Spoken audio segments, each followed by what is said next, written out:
سب سے پہلے تو قرآن مجید نے اہل یہود کے اس قول کو بطور عبرت کے بیان کیا ہے اور ان کی مذمت گویا فرمائی ہے کہ جب ان سے کہا جاتا کہ تم قرآن پاک پر اور رسول رحمت صلی اللہ تعالی علیہ وسلم پر ایمان لاؤ، تو اس کے جواب میں وہ یہ کہا کرتے تھے کہ ہم تو اپنے باپ دادا کے دین پہ رہیں گے۔ اس کا وہ اصرار بھی کرتے، اس پر وہ شدت بھی کرتے۔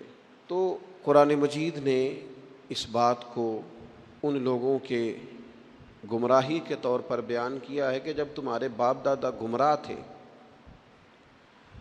کفر و شرک پر تھے، گمراہی اور دلالت پر تھے، تو پھر تمہارا یہ اصرار کیوں ہے کہ ہمیں اپنے باپ دادا ہی کے دین پر رہنا ہے؟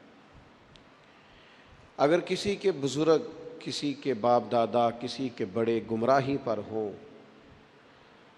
تو اس کا یہ کہنا گمراہی ہے، اس کا یہ کہنا دلالت ہے کہ میں اپنے بڑوں کے طریقے پہ رہوں گا۔ لیکن اگر کسی کے باپ دادا ہدایت پر ہوں، توحید پر ہوں، ان کے عقیدے مضبوط ہوں، وہ شریعت کے پورے پاسدان ہوں، بیدار مغز ہوں، تو پھر یہ کہنا کہ میں اپنے بڑوں کے طریقے پہ ہوں یہ گمراہی نہیں ہوتا، یہ اعزاز ہوتا ہے۔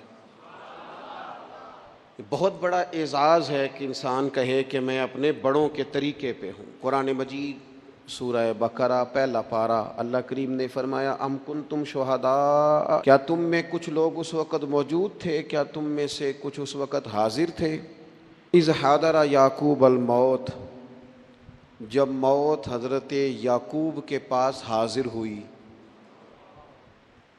اذ حضر، جب حاضر ہوئی، موت آئی جناب یعقوب علیہ السلام پر، اذ قال لبنیہ، تو انہوں نے اپنے بیٹوں سے فرمایا ما تعبدون من بعدی، میرے بعد کس کی عبادت کرو گے؟ تو جواب تو اس کا یہ تھا کہ ہم اللہ تعالیٰ کی عبادت کریں گے، ہم رب العالمین کی عبادت کریں گے، ہم اپنے مالک حقیقی کی عبادت کریں گے۔ لیکن حضرت یعقوب کے بیٹوں نے کیا جواب دیا؟ قرآن مجید کہتا ہے قالوا نعبد الہک، ہم آپ کے معبود کی عبادت کریں گے۔ وہ جو آپ کا معبود ہے نا، جس کی آپ عبادت کرتے رہے، ہم اس کی عبادت کریں گے۔ وَإِلَٰهَ آبَائِكَ، اور وہ جو آپ کے باپ دادا کا رب ہے نا، آپ کے رب کی عبادت کریں گے، اور جو آپ کے باپ دادا کا، آباء و اجداد کا رب ہے، اس رب کی ہم عبادت کریں گے۔ کون باپ دادا؟ ابراہیم و اسماعیل و اسحاق، ہم جناب اسماعیل کے رب کی عبادت کریں گے، جناب اسحاق کے رب کی عبادت کریں گے، ہم حضرت اسماعیل علیہ السلام کے رب کی عبادت کریں گے، آپ کے رب کی عبادت کریں گے، آپ کے آباء و اجداد کے رب کی عبادت کریں گے۔ اور آباء و اجداد کون ہیں؟ جناب ابراہیم، جناب اسماعیل، جناب اسحاق۔ اب جا کے کہا الہ واحد، ان کا معبود ایک ہی معبود ہے، ان سب نبیوں کے معبود ہم اس رب کی عبادت کریں گے جو آپ کا رب ہے، آپ کے آباء و اجداد کا رب ہے، ابراہیم و اسماعیل و اسحاق کا رب ہے۔